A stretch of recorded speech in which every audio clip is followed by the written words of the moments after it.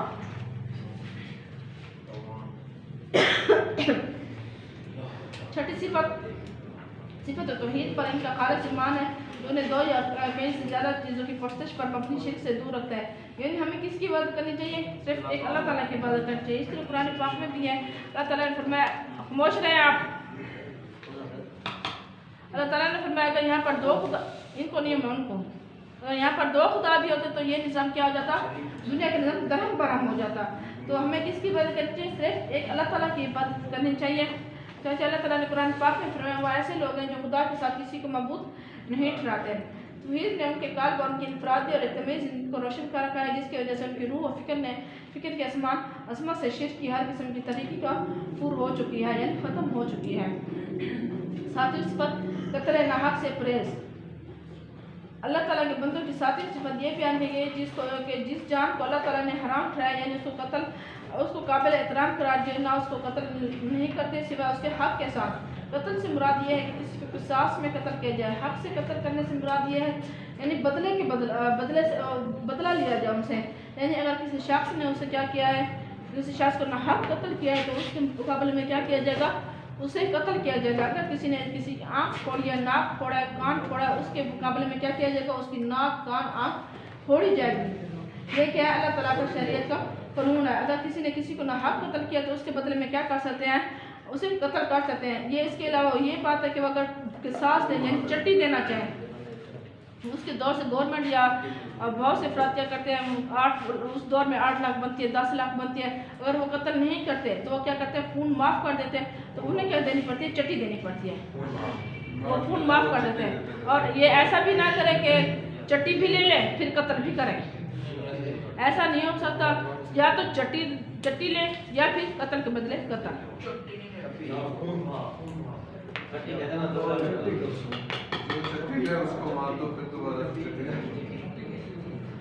ساتویں صفت دیکھیے اللہ کے بندوں کی ساتویں صفت یہ بیان کی جس کو جان کو اللہ تعالیٰ نے حرام قرار ٹھہرایا، یعنی اس کو قابل احترام قرار دیا، جو اس کو قتل نہیں کرتی سوائے اس کے حق کے ساتھ. قتل سے مراد یہ ہے کہ کسی کو قصاص میں قتل کیا جائے، یعنی کسی کو بدلے میں قتل کیا جائے، یا زنا کر مرد اور عورت کو سنسار کیا جائے، یا جو شخص دین اسلام کو چھوڑ کر مرتد ہو جائے. اور جو شخص ہے وہ دین اسلام کو کیا چھوڑ کر کیا ہو رہا ہے؟ مرتد ہو رہا ہے. تو اسے کیا کرنا چاہیے؟ قتل. یہ ساری صورتیں قتل حق کی ہیں جو جائز ہے، لیکن یاد رہے کہ حق کے ساتھ قتل کرنے کا اختیار فرد کو نہیں بلکہ حکومت کو ہے. قتل سب سے بڑا جرم ہے. اللہ تعالیٰ نے فرمایا ہے جس نے کسی انسان کو خون کے بدلے یا زمین پر فساد پھیلانے کے علاوہ کسی اور وجہ سے قتل کیا، اس نے گویا تمام انسانیت کو قتل کر دیا. اور جس نے کسی کی جان بچائی گویا اس نے تمام انسانوں کی زندگی بخشی. 8ویں صفت پیچھے دیکھیں.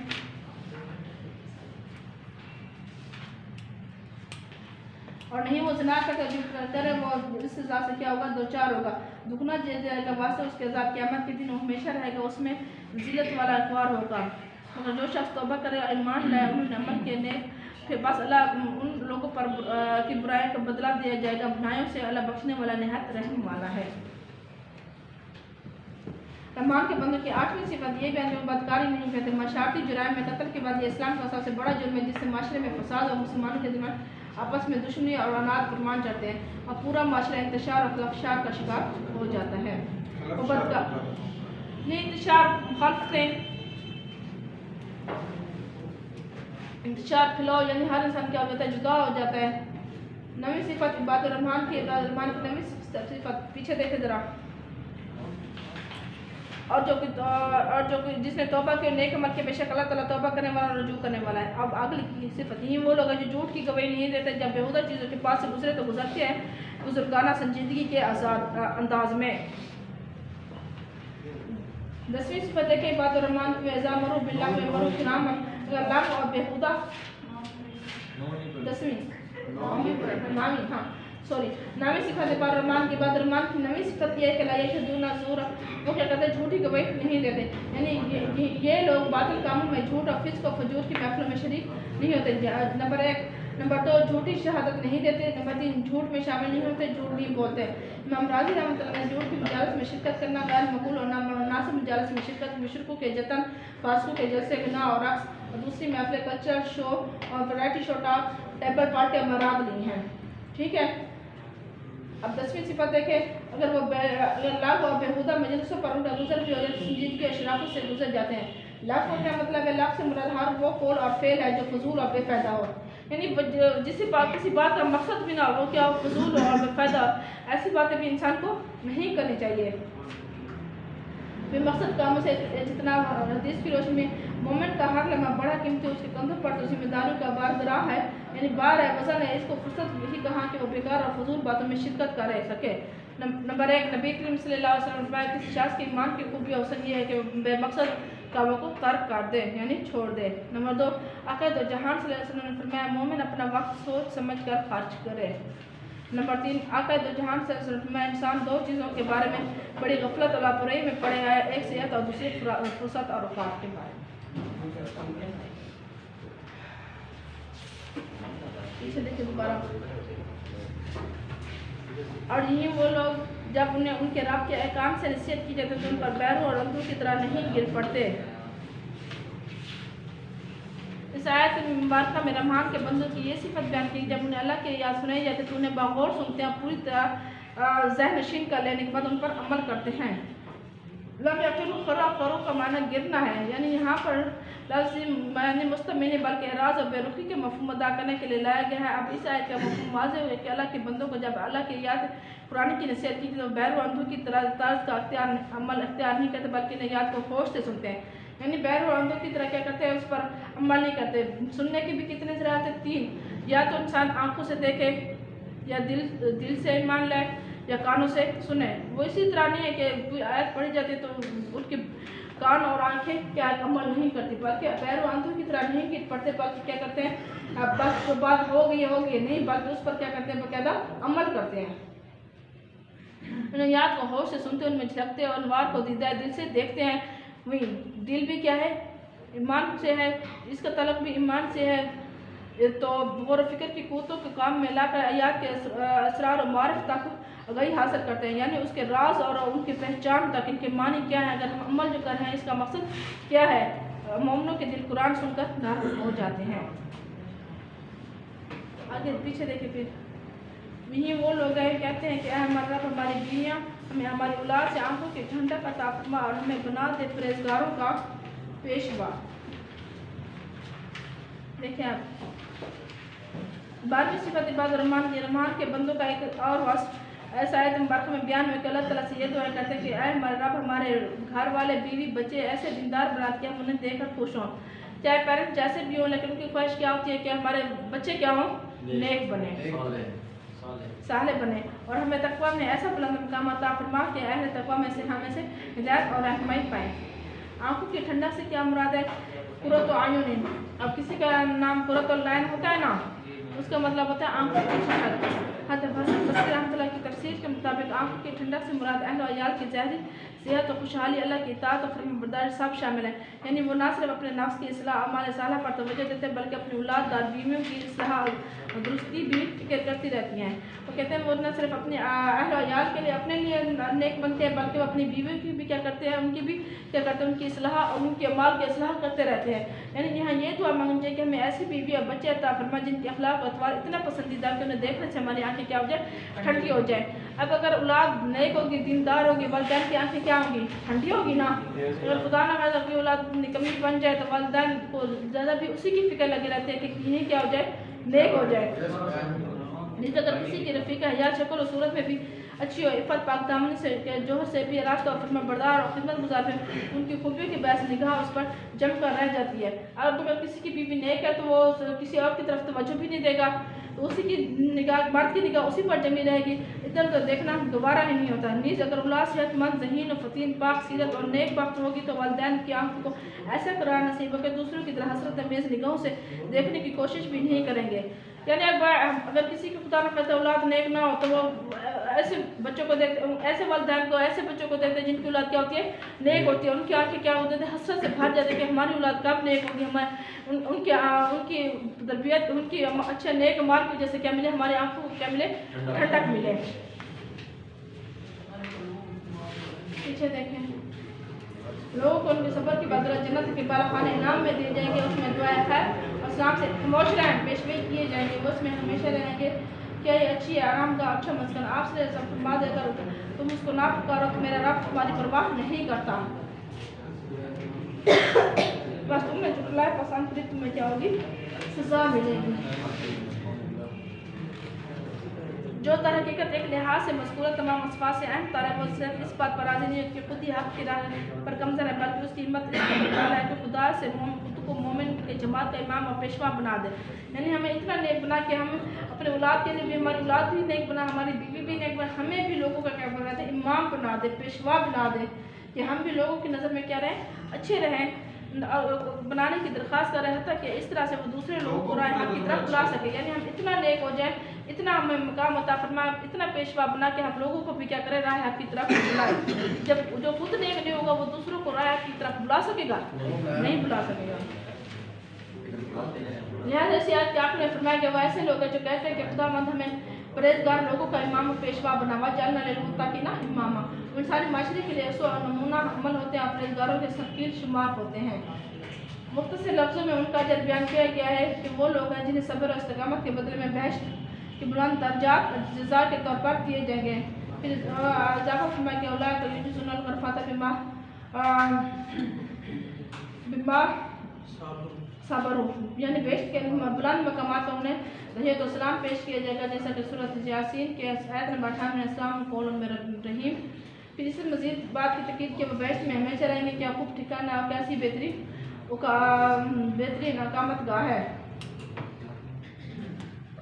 خالدین فیہا حسنۃ مستقرا و مقاما، ہمیشہ رہیں گے اس میں، اچھا ہوگا مستقر رہنے کی جگہ، مستقر ٹھکانہ و مقامن اور رہنے کی جگہ۔